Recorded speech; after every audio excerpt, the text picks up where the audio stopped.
Kilalanin ang bagong PhilHealth President and Chief Executive Officer na si Dr. Edwin M. Mercado at panoorin ang kanyang mga sagot sa katanungan patungkol sa PhilHealth. So, una po ay nagpapasalamat ako sa tiwalang binigay ng ating presidente.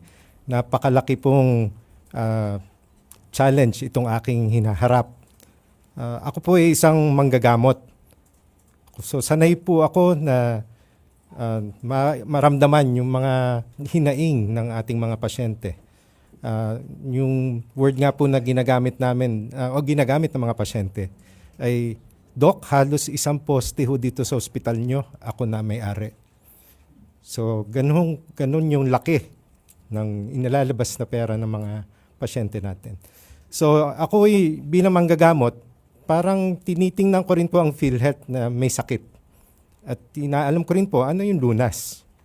So yun po yung aking unang kailangan gawin. Aralin pong mabuti kung ano po yung mga prosesong kailangan baguhin para po yung directive po ng ating presidente, mahal na presidente, na tuloy-tuloy ang serbisyo at palalawigin pa natin yung benepisyo. Doon po sa sinasabi ninyong nakikita ninyong mga sakit ng PhilHealth, ano po yung prioridad na nakikita ninyong kailangang solusyonan, gamutin? Salamat po sa tanong. Una po ay titingnan natin yung proseso na kung tawagin ay efficiency. Dahil mukhang sa ngayon po meron pa tayong pwedeng i-plug na mga leaks o yung sinasabi pong wastage. So yung proseso po, for example, ng pagre-recording po ng mga financial reports isa-standardize po natin para kapag naglalabas po ng regular na financial reports ay hindi po pabago-bago. Mahirap po mag-analyze kapag ang financial reports, iba ho yung definition. Meron naman pong standard accounting definitions yan. So yun po yung una naming i-define para yung reporting po ay malinis at transparent. Yun po yung sinasabi ni Presidente na problema sa PhilHealth, na yung mabagal na serbisyo at actually hindi yung pondo kasi ang naging issue po ngayon yung subsidy, hindi binigyan ng subsidy. So paano po kayo? Paano nyo po yun tutugunan?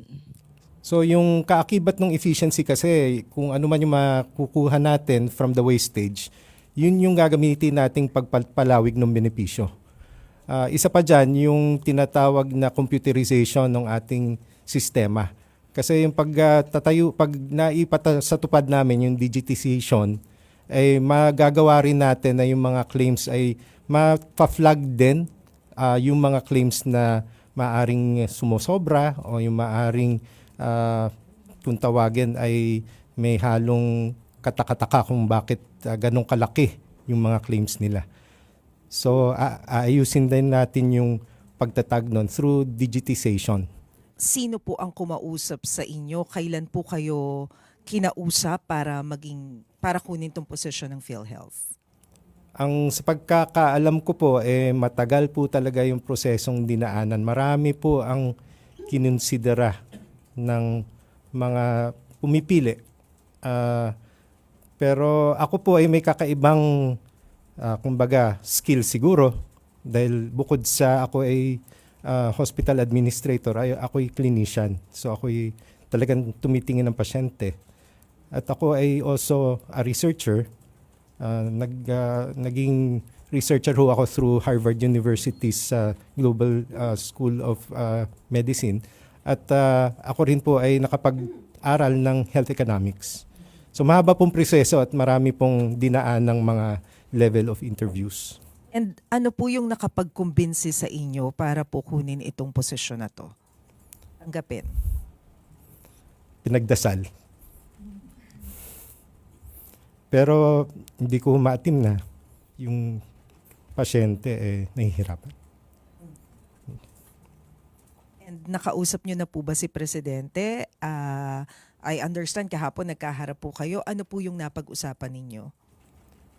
Maganda naman ang adhikain ng ating presidente, yung palawigin at palakihin yung benefit package. Kasi nga right now, ang out-of-pocket expenditure ng Pilipinas ay nasa 45 to 47%. Ang usual health expenditure for a health system that is mature and also limits the catastrophic spending. Pag sinabi pong catastrophic spending, yung more than 10% of your household income net of food expenditure spent on healthcare, ay dapat po mababa ng 25% to 27%. So, ang marching order po ng Pangulo natin ay palawigin ang benefit. Kapag may datos na po tayo kung magkano po talaga yung gagastusin para i-maintain yung level of care, ay mas madali po nating palagay ko maididepensa yung mga susunod na budget. At definitely, makakahingi po tayo ng pandagdag kung sakali man base doon sa ating datos. Nabanggit niyo po yung karanasan ninyo bilang isang hospital administrator. Kayo po bukod sa doktor ay kayo rin po ay manager. Ano ho ang opinion ninyo sa pagtatanggal ng subsidy ng PhilHealth as an administrator and as someone who has knowledge of the other health systems in other countries? Wala hong bansa na ang pondo para sa healthcare ay sasapat kung hindi ho gagawa ng sistema. So kumbaga po ang resources are really limited. Marami hong mga nag-aaway-away para sa finite resource ng ating gobyerno. Ang pangkalusugan po ay isa lang sa napakaraming kailangan ponduhan. So yung gagawin po natin ay again yung efficiencies para po mas lumawak yung kung ano man po yung natitirang pera. At saka po mas important is yung data. Pag may data na po tayo, mapaglalaban na po natin kung magkano po yung kailangan po to maintain the same level of care in succeeding years. Nabanggit niyo po yung marching orders ng Pangulo. Meron po bang katapat na commitment ito? Halimbawa, sinabi niya sa inyo na kung sakaling kailangan ng pondo, the government is going to bring back the subsidy na sa ngayon, for this year's budget ay zero. Meron pong commitment na tingnan po muna yung datos. So, kailangan po data-driven yung ating pong mga decision moving forward. Last na lang po from my end, nabanggit niyo po, tinitingnan nyo ang PhilHealth na may sakit. Nakita nyo na ho ba ang financial standing ng PhilHealth and how sick or how healthy is PhilHealth sa inyong tingin bilang bagong upo lamang na President CEO? Ang meron lang ho akong visibility, nakapost dun sa website ng PhilHealth, which is a bit dated kasi the latest audited financial statement is 2022. So bigyan nyo lang po ako ng oras para aralin po yung mga subsequent years at babalikan ko po kayo na mas klarong sagot dun sa tanong nyo po. I-clarify ko lang po, hindi pa po nila alam kung ano po yung current na financial statement ng PhilHealth. Wala pa po silang idea nung parang latest na budget ng PhilHealth. Meron pong tinatawag na corporate budget. So yun po ay pag-aaralan ko. Yun po ay naipasa na nung nakaraang taon. So ako po ay recipient na nung budget na na-approve nung nakaraang taon. Yung actual financial statement, usually ang filing niyan ay hanggang mga Abril ng taong ito kasi ino-audit pa po yan. So yun po ay kumbaga may interim, yun po yung titingnan ko. Pero yung final po ay aabutin pa po yun nung filing date po ng mga income taxes or ng mga financial reports. Bali sa ngayon, sir, wala pa po kayong idea kung ilan yung direct payment at yung indirect payment na nare-receive ng PhilHealth, yung latest na data? Wala pa po. Tapos na-mention rin nila, sir, kanina na meron kayong wastage na gustong ma-address. Meron po kaya silang idea kung magkano yung wastage sa PhilHealth? Tsaka kung paano to magagamit para doon sa na-mention yung enhancement ng benefits ng members? Wala pa akong eksaktong datos. Ito ay base lang dun sa karanasan ko bilang isang provider. Kasi yun na lang pagpaprocess ng claim. Ilang libo-libo araw-araw.